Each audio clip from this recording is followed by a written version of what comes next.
another piece of information that helps me realize we're going to a lower elevation is the temperature. Temperature's dropping from close to 80 degrees to now 66 degrees. And I know a lot of parts of the country right now, it's actually cold.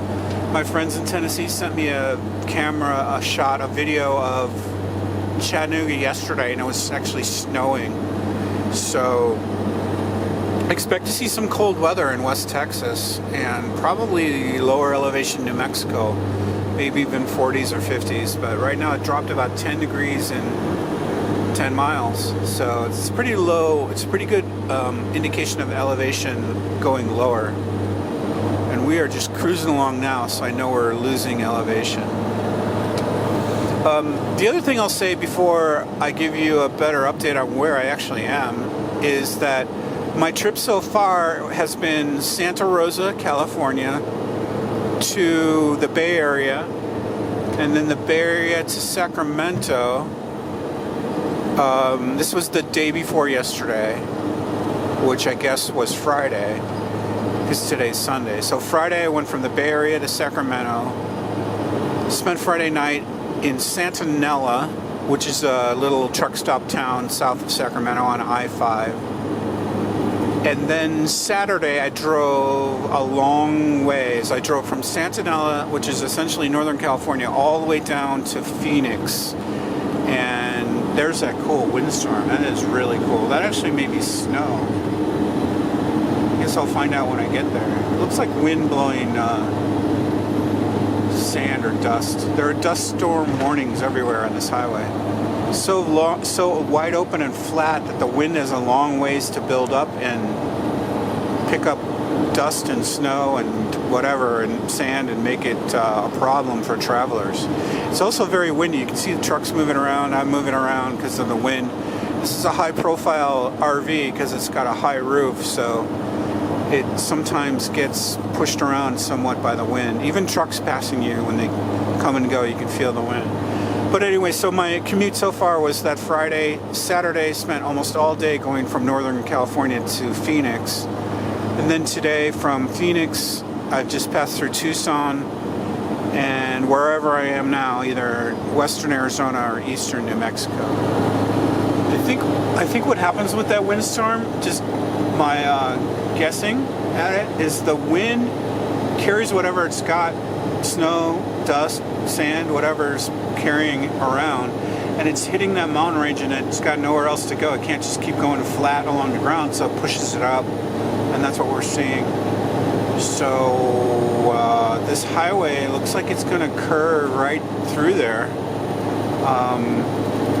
If you look at those shadows, they're on almost, see the truck ahead of us, that shadow.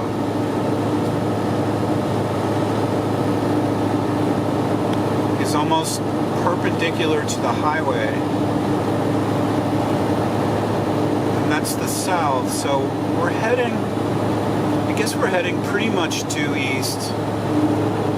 I don't have a compass reading easily to show you on the camera here. But it's about noon. It's 12:23, so sun's probably just pretty much due south. So that looks like we're pretty much headed east. So that little snow sandstorm, whatever it is to the southeast. So the wind is blowing north, blowing that stuff up into those mountains.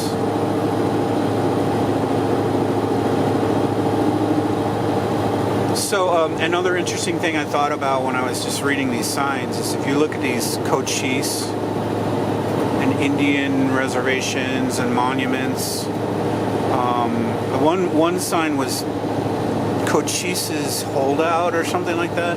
So not only did the Western people have that spirit of adventure and have to overcome this terrain in their covered wagons and horses and illness and all that, they had freaking Indians hunting them down, not wanting them to be trespassing on their territory. I mean, you can't really blame them, but that had to be something else of a concern, that you travel all day, maybe go, 3, 4, 5 miles. I don't know how far a covered wagon would go across that stuff, or especially through those mountain passes and stuff. but not very far. But then at the end of your day, you had to circle your wagons and set up guards to protect yourself from either other outlaws or Indians that may attack you. Anyway, another weird random thought. So here we're in that mode, the flat mode that I'm talking about, 2600 RPM, 72 or 3 miles an hour. This is essentially, it's a luxury car. It's got great features, and I'm going to get this stupid limp mode fixed, but cruise control is just awesome. The seats are really comfortable, and you're riding like up nice and high. It's just very nice to ride in and very comfortable, and great views, like great visual views from all the windows. This Sprinter van has windows 360 around it, so the front passenger and driver's side windows and dash windshield are nice and clear and open. The other videos are tinted, so it's got a lot of privacy when you're doing RV camping stuff. Still cool views, but it's just great to be able to look out any direction and be able to see whatever you want. Anyway, so I'm digging this part of the road. It's flat and fast. I'll probably have to make it a later video that shows my trip west with this van when I picked it up in Chattanooga. I actually bought it in Illinois, picked it up from Chattanooga and drove it west. But you can imagine, I went to Walter White's house in Albuquerque just to see it, just to drive up and take a picture of it.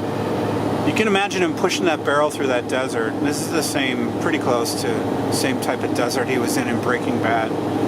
And you can imagine those guys just going out in the middle of nowhere and cooking their meth. And I don't know, that thought just struck me as I was going through this flat part of the terrain here. So Albuquerque is up that way to the north, somewhere out there, and Tahajali and all those cool spots that they filmed in Breaking Bad.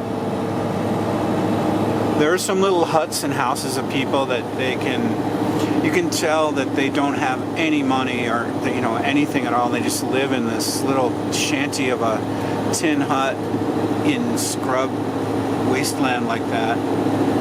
And a lot of truck stop towns and RVs. So here's an RV, a little RV park.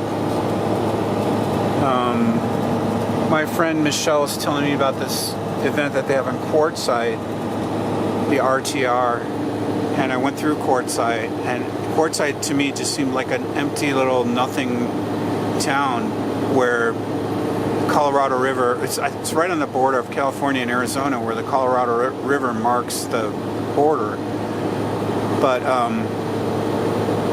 don't know, there's not much out here, and it's very interesting to think about how people make their living doing whatever they do. It doesn't look like it's farming, and it doesn't look like a lot of high tech. Country stores and gas stations and stuff, truck stops. So that's it for now.